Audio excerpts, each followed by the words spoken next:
శంకర్, నేను సూర్యానే. మనసు విప్పి మాట్లాడుకుంటే మళ్ళీ మీరు దగ్గర అవుతారండి.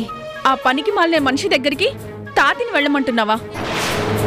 ఈయన నీకు తాతి అయితే ఆయన నీకు తాతయ్య. కాదు నాని, ఆ ముసలోడు నాకు శత్రువు. విన్నావు కదా నా మనవరాలి మాటలు. రంగుల రాట్నం రాత్రి 7:30 మీ ఈటీవీలో.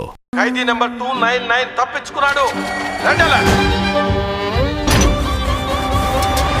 సార్ ఆడి జైలు నుంచి ఎలా తప్పించుకున్నాడు అని అడుగుతున్నారు. జ్ఞాపకం